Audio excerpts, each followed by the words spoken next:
8 বছরের একটা বাচ্চা ছেলে 1 টাকার একটা কয়েন হাতে নিয়ে দোকানে গিয়ে বলল, আপনার দোকানে কি আল্লাহকে পাওয়া যাবে? দোকানদার এই কথা শুনে কয়েনটি ছুঁড়ে ফেলে তাড়িয়ে দিল ছেলেটিকে। ছেলেটি পাশের দোকানে গিয়ে 1 টাকা দিয়ে চুপচাপ দাঁড়িয়ে রইল।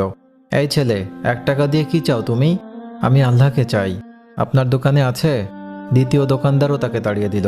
কিন্তু অবুঝ ছেলেটি হাল ছাড়ল না। একটার পর একটা দোকানে ঘুরতে লাগলো।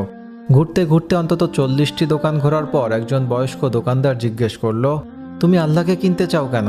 কি করবে আল্লাহকে দিয়ে? এই প্রথম কোনো দোকানদারের মুখে এরকম এক প্রশ্ন শুনে ছেলেটির চোখে মুখে আশার আলো ফুটে উঠল। নিশ্চয়ই এই দোকানে আল্লাহকে পাওয়া যাবে। হতচকিত কণ্ঠে উত্তর দিল, আমার তো বাবা নাই। এই দুনিয়াতে আমার মা ছাড়া আর কেউ নেই। আমার মা সারাদিন কাজ করে আমার জন্য খাবার নিয়ে আসে। আমার মা এখন হাসপাতালে। মা মরে গেলে আমি খাবো কি? ডাক্তার বলেছে একমাত্র আল্লাহই পারে আমার মাকে বাঁচাতে।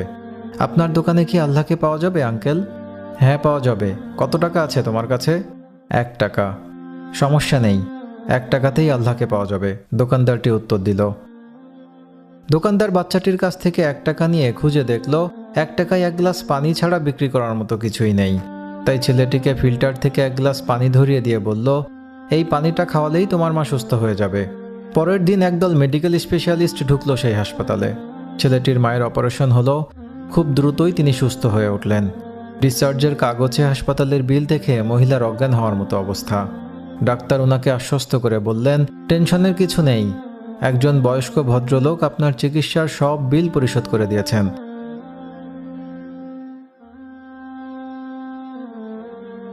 সাথে এই চিঠিটি দিয়েছেন। মহিলাটি চিঠি খুলে পড়ে দেখল। তাতে লেখা, আমাকে ধন্যবাদ দেওয়ার কোনো প্রয়োজন নেই।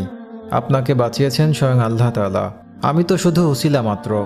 বরং ধন্যবাদ দিলে দিন আপনার অবুঝ বাচ্চাটিকে, যে 1 টাকা হাতে নিয়ে অবুঝের মতো আল্লাহকে খুঁজে বেরিয়েছে। তার বুক ভরা বিশ্বাস ছিল একমাত্র আল্লাহই পারে আপনাকে বাঁচাতে। এর নামই বিশ্বাস, এর নামই ঈমান। আল্লাহকে খুঁজে পেতে কোটি টাকা দান খয়রাত করতে হয় না। বিশ্বাস নিয়ে মন থেকে খুঁজলে 1 টাকাতেও আল্লাহকে পাওয়া যায়।